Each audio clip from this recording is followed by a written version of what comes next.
नमस्कार, मैं डॉक्टर चंद्रशेखर भटनागर, निदेशक श्री महावीर गौशाला कल्याण संस्थान द्वारा संचालित श्री महावीर निःशुल्क पशु पक्षी हॉस्पिटल एवं मोबाइल ट्रॉमा सेंटर बड़ा।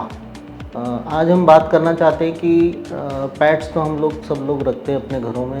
आजकल पेट्स का प्रचलन बढ़ता भी जा रहा है और जिस तरह की सामाजिक व्यवस्थाएं हैं उनमें पेट्स की इम्पोर्टेंस भी बहुत ज़्यादा है, क्योंकि बच्चों को जो समय चाहिए वो बड़ों के पास वो समय उपलब्ध नहीं है और बच्चों का समय या तो मोबाइल में या कुछ अन्य प्रकार की गतिविधियों में निकलता है।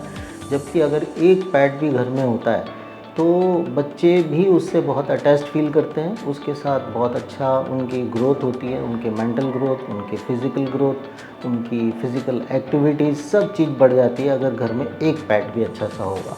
तो इस बात को कुछ फैमिलीज़ शायद शहरों में, ख़ास तौर से अर्बन एरियाज़ में समझ चुकी है, तो इसलिए प्रचलन बढ़ता जा रहा है।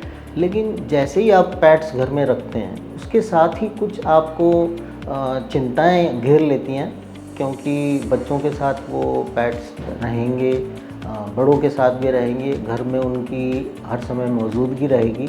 तो जैसा कि हम जानते हैं कि हमेशा मन में एक शक रहता है कि ऐसे कोई रोग जो हमारे पेट्स के द्वारा कहीं बच्चों में ना पहुंच जाएं, उसके प्रति या बड़ों में ना पहुंच जाएं, या घर में कोई ऐसा वातावरण ना बने जिसमें बीमारियों फैलने का खतरा रहे। तो इन सब चीज़ों को ध्यान में रखते हुए हम ये बात नोटिस करते हैं कि विशिष्ट बीमारियां जिनको हम ज़ूनोटिक रोग बोलते हैं, जो पशुओं से मनुष्यों में ट्रांसमिट होती है, वही बीमारियां हमारे लिए और बच्चों के लिए और वातावरण के लिए खतरनाक होती है। अन्यथा ज़्यादातर बीमारियां पशुओं की और मनुष्य की अलग अलग प्रवृत्ति की होती है, अलग अलग प्रकृति की होती है। उनका फैलाव, उनका ट्रांसमिशन और उनका कंट्रोल सब अलग तरह से होता है। तो ये ज़ूनोटिक रोगों में, जैसा अगर मैं साधारण तौर पर समझा सकता हूँ, तो वो है कि रेबीज़ जैसे रोग हैं। ये ज़ूनोटिक रोग है जो पशुओं से मनुष्यों में फैलता है। तो इस प्रकार के रोगों से विशेष तौर से बचाव की आवश्यकता होती है। इसके अतिरिक्त जब भी आप पशु को घर में रखते हैं तो उसकी साफ़ सफाई मोस्ट इम्पॉर्टेंट होती है। उसका जो हेल्थ स्टेटस है उसको आपको मेंटेन भी करना होता है, उसको आपको मॉनिटर भी करना होता है, समय समय पे देखना पड़ता है कि वो पूरी तरह से स्वस्थ है या नहीं। तो उसके साथ ही कई बार वो घायल भी हो जाता है, कई बार उसको कोई छोटे मोटे रोग भी हो जाते हैं। तो उन सब के लिए घर में आवश्यकता होती है कि हम एक फर्स्ट एड किट तैयार रखें, जिससे हम पशु को, अपने पेट को एक तो हेल्दी रख सकें, और जब भी वो अनहेल्दी हुआ या उसमें जब भी कुछ इस प्रकार के लक्षण पैदा होते हैं तो हम तुरंत जांच करके पता कर सकते हैं, ताकि उसमें हमको इंटरवेंशन किसी वेट का करवाना है या नहीं करना है, हॉस्पिटल ले जाना है या नहीं ले जाना है, इन सब का फैसला भी कर सकते हैं। और मीनवाइल कोई ऐसी बात हो जाती है तो उसमें फर्स्ट एड के द्वारा हम उसको प्राइमरीली थोड़ा उसको राहत पहुंचा सकते हैं, जब तक कि हम उसको अस्पताल लेकर नहीं जाते। तो इसको अपन फर्स्ट एड किट बोलते हैं, कि जिसमें हम प्राथमिक रूप से उनके लिए ऐसी दवाओं का प्रबंध करेंगे, ऐसी चीज़ों का प्रबंध करेंगे जो कि आमतौर पर हमको आवश्यकता पड़ती है उनके रखरखाव के लिए और उनकी हेल्थ की मेंटेनेंस के लिए। तो उसमें जो मैं समझता हूँ कि सबसे इम्पॉर्टेंट बात तो ये है कि हमेशा विजिलेंट रहें, हमेशा ऑब्जर्वेंट रहें।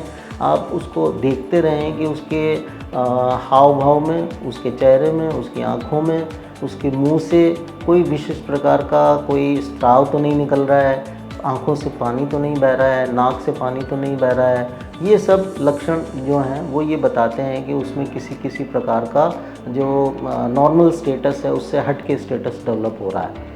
तो सबसे पहले तो अलार्मिंग चीज़ें जो है वो ये ध्यान रखनी है, जो विभिन्न प्रकार के स्राव बॉडी में होते हैं उनके प्रति सचेत रहना है। जब भी वो बढ़ते हैं और अत्यधिक मात्रा में बढ़ते हैं तो हमको अलर्ट हो जाना है कि इसका मतलब हमको हमारे पेट को कोई ना कोई इंटरवेंशन की आवश्यकता है। इसके बाद जो आमतौर पर सबसे ज़रूरी चीज़ होती है वो एक ये है कि जनरली उसको बुखार हो जाता है। तो बुखार हो जाता है, उसके लिए थर्मामीटर अत्यंत आवश्यक उपकरण है, जो हमारे फर्स्ट एड किट का मुख्य पार्ट बनेगा। क्योंकि सबसे पहला ये होता है कि पेट अगर बीमार होता है तो हमको ये पता करना है कि इसको आवश्यकता है क्या किसी डॉक्टर को दिखाने की, या आवश्यकता है क्या किसी पेट क्लिनिक पे ले जाने की, तो हम उसको थर्मामीटर के द्वारा जज कर सकते हैं। तो थर्मामीटर आजकल बहुत आसानी से उपलब्ध डिजिटल थर्मामीटर्स हैं। इन डिजिटल थर्मामीटर की खासियत है कि वो टूटते भी, जैसे पहले मरकरी और कांच के बने हुए आते थे, वो टूट भी जल्दी जाते थे, उनकी केयर भी मुश्किल होती थी। आजकल के थर्मामीटर्स की केयर भी आसान है और उनका रखरखाव बिल्कुल सिंपल है। तो आप घर में एक डिजिटल थर्मामीटर अवश्य रखिए, जिससे आप उनका टेम्परेचर नोट कर सकें। और जैसा कि हम जानते हैं कि जो मनुष्य है उनके अंदर भी जो छोटे बच्चे होते हैं उनका टेम्परेचर अपन ओरल कैविटी से नहीं लेते, उनका टेम्परेचर हम या तो आर्म पिट से लेते हैं। तो इसी तरह से जितने भी पैट्स हैं उनका टेम्परेचर एनल मोड से लिया जाता है। उनके एनस में अपन को थर्मामीटर को म्यूकस मेम्ब्रेन से टच करके रखना पड़ेगा और तब उसमें जब अलार्म बजेगा तो वो आपको सही टेम्परेचर थर्मामीटर द्वारा प्राप्त होगा। तो हम उनके गुदा द्वारा या उनके एनल रूट के द्वारा हम टेम्परेचर लेते हैं। उनमें किसी में भी मुंह में थर्मामीटर डाल के और टेम्परेचर नहीं लिया जा सकता है। और फिर बाकी तो उसमें बहुत आसान है, पढ़ना या उसमें जज करना और उसका नॉर्मल वैल्यूज़ जज करना। जो भी पेट आपके पास है उसके हिसाब से उनके नॉर्मल वैल्यूज़ आप जज कर सकते हैं। फिर इसके बाद आवश्यकता होती है, कई बार खरोंच या चोट वगैरह ऐसी कुछ लग जाती है तो उसके खून बहना शुरू हो जाता है। कोई तीखा तार या ऐसी तीखा ऑब्जेक्ट घर में जगह पड़े होते हैं कभी कभी, तो असावधानीवश उनसे वो हार्म हो जाते हैं और उनकी चमड़ी कट जाती है, उससे ब्लीडिंग शुरू हो जाती है। तो हमारे पास ज़रूर अपने फर्स्ट एड किट के अंदर होना चाहिए कॉटन, जो स्टरलाइज्ड कॉटन है उनका प्रोविज़न होना चाहिए, प्लस हमारे पास होनी चाहिए बैंडेजेस, ताकि हम आवश्यकता पड़ने पर उनको बैंडेज कर सकें। तो ये दोनों चीज़ें हमारे पास होनी चाहिए। तीसरी चीज़ होनी चाहिए हमारे पास कि डिटॉल जैसा कोई डिसइंफेक्टेंट सॉल्यूशन, या आप स्प्रिट रख सकते हैं, जो स्प्रिट के द्वारा अपन उनके जो भी घाव लगाए उसको स्टरलाइज करके और उस पर कोई अपन ऑइंटमेंट अपने पास ज़रूर होने चाहिए इंस्टेंट लगाने जैसे सॉफ्रामाइसिन है या कोई और इस तरह का ऑइंटमेंट जो तुरंत लगाया जा सके घाव को साफ़ करने के बाद।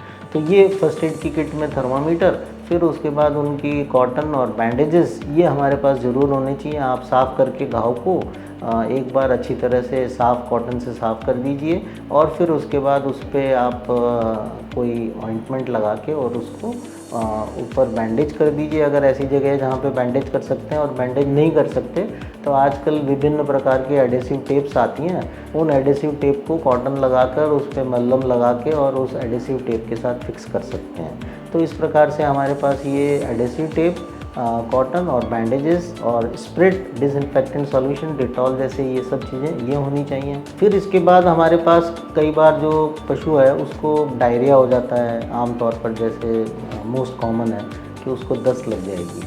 तो हमारे पास दस्त से बचाव के लिए हमारे पास कुछ ऐसी टैबलेट्स होती हैं जैसे स्पोरोलैक है या इस तरह की टैबलेट्स, वो हमारी किट में होनी चाहिए ताकि अपन इमीडिएटली उनको एक बार को राहत पहुंचा सके। और यदि फिर उससे नहीं रुकता है तो हमें हॉस्पिटल या क्लिनिक की मदद लेनी चाहिए।